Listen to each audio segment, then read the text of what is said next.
Hoy, 13 de diciembre, celebramos a Santa Lucía, patrona de la vista, de los pobres, los ciegos, de los niños enfermos, de los campesinos, electricistas, modistas, choferes, fotógrafos, afiladores, cortadores, cristaleros, sastres, fontaneros y escritores. Memoria de Santa Lucía, virgen y mártir, la cual, mientras vivió, conservó encendida la lámpara esperando al esposo, y llevada al martirio en Siracusa, ciudad de Sicilia, mereció entrar con él a las bodas y poseer la luz indefectible. La fiesta de Santa Lucía es celebrada en Occidente y Oriente el mismo día, 13 de diciembre, y su nombre figura en el canon romano de la misa, canon primero. Sus actas legendarias carecen de valor histórico, pero han tenido tal difusión que no deben dejarse de lado, ya que forman parte indisoluble de la iconografía y del culto. Según esa historia tradicional, Lucía nació de ricos y nobles padres hacia el año 283. Su padre era de origen romano, pero su temprana muerte la dejó a cargo de su madre, cuyo nombre, Eutichia, parece indicar un origen griego. Como muchos de los primeros mártires, Lucía había consagrado su virginidad a Dios y esperaba poder dedicar todos sus bienes materiales al servicio de los pobres. Sin embargo, no había obtenido autorización de su madre para hacerlo, e incluso había sido prometida a un joven pagano. Sin embargo, Eutichia sufría de una hemorragia que no se le curaba, y Lucía la persuadió de emprender juntas una peregrinación a Catania, a unos 80 kilómetros de Siracusa, donde estaba la tumba de Santa Ágata, virgen y mártir de la persecución de Decio, unos 50 años antes, en la que se obraban muchos milagros. La madre de Lucía resultó allí curada, y Lucía pudo persuadirla de que le permitiera realizar sus proyectos de consagración y caridad, pero su prometido, despechado, la denunció a Pascasio, el gobernador de Sicilia, en el año 303, durante la feroz persecución a Diocleciano.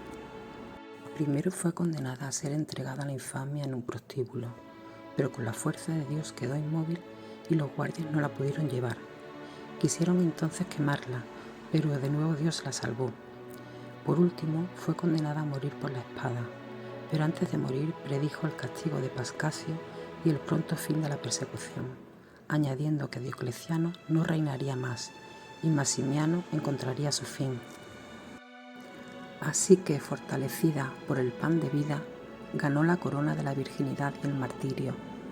Algunas variantes de la leyenda muy posteriores a las actas añaden historias relativas a sus ojos, por ejemplo, que le fueron arrancados, pero igual podía ver, o que ella misma se los quitó para darlos a una joven que envidiaba su belleza. Este tema pictórico simbólico, que se refleja en la iconografía en la que Lucía suele llevar sus propios ojos en una bandeja, probablemente venga sugerido más por el significado del nombre, luminosa, que por detalles milagrosos de la historia. El desarrollo de la historia es demasiado convencional y acomodado a un tipo de relato sobre los mártires que la fantasía popular reproducía casi automáticamente cuando carecía de datos sobre un santo. Sin embargo, si esto conviene al conjunto de la historia legendaria, la existencia de Lucía y su culto genuinamente antiguo están fuera de toda duda, y algunos detalles de la historia pueden ser aceptados. El lugar y el momento de su muerte no pueden ser cuestionados.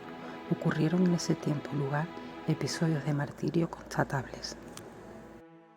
Es notable la conexión con Santa Ágata y la curación milagrosa de Eutichia, y es poco probable que haya sido introducida por un compilador piadoso que haya pretendido ensalzar dos santos nacionales, ya que la historia se remonta a las actas, probablemente originadas en el siglo V, una fecha temprana para suponer que ese enlace de historias se realizara artificialmente. No puede haber ninguna duda de la gran veneración que se muestra a Santa Lucía en la iglesia primitiva. Es una de las pocas mujeres santas cuyos nombres aparecen en el canon de San Gregorio, y hay oraciones especiales y antífonas para ella en su sacramental y antifonario. En el cementerio de San Juan de Siracusa se descubrió una inscripción sobre Santa Lucía que data del siglo IV o de principios del V. Por una carta de San Gregorio Magno, sabemos que en su época se dedicaron a Santa Lucía varias iglesias en Roma. San Aldelmo, muerto en el 709, es el primer escritor que utiliza las actas para realizar un relato completo de su vida y muerte. En prosa, en el Tratado de las Alabanzas de la Virginidad, y de nuevo en verso, en el poema Alabanzas de las Vírgenes. Tras él, Beda el Venerable inserta la historia en su martirologio. Con respecto a sus reliquias, Sigeberto, de 1030 a 1112, monje de Gembloux, en su Sermo de Santa Lucía, dice que el cuerpo permaneció intacto en Sicilia durante 400 años, antes que Faroaldo, duque de Spoleto, capturara la isla y trasladara el cuerpo de la santa a Corfinium, en la Italia continental. De allí fue llevada por el emperador Otón I a Metz en el 972 y depositada en la iglesia de San Vicente. Desde allí, un brazo de la santa fue trasladado al monasterio de Liesburg, en la diócesis de Espira, hecho celebrado por Sigeberto en sus versos. La historia posterior de las reliquias no está clara. En su toma de Constantinopla en 1204, los franceses se encuentran algunas de las reliquias de la santa en esa ciudad, y el duque de Venecia las capturó para el monasterio de San Jorge en Venecia.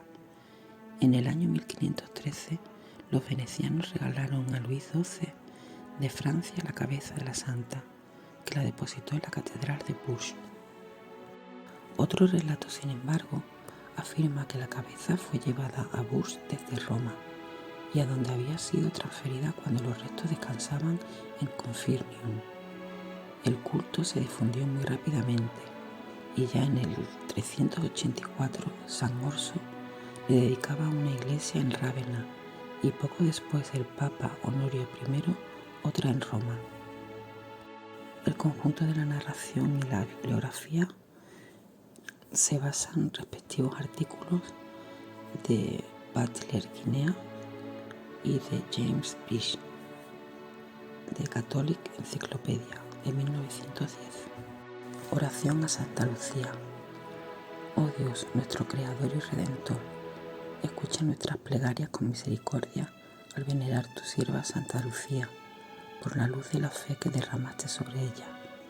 Con tu bondad, danos la capacidad de aumentar y preservar esa misma luz en nuestras almas, para que podamos evitar el mal, hacer el bien y aborrecer la ceguera y la oscuridad, productos del mal y del pecado. Confiando en tu bondad, oh Dios, humildemente te pedimos por la intercesión de tu sierva Santa Lucía, que nos brindes perfecta visión a nuestros ojos, para que puedan servir a tu honra y gloria, y por la salvación de nuestra alma en este mundo, para gozar de la luz perenne del Cordero de Dios en el paraíso. Santa Lucía, Virgen y Mártir, escucha nuestras plegarias y atiende nuestras peticiones. Amén.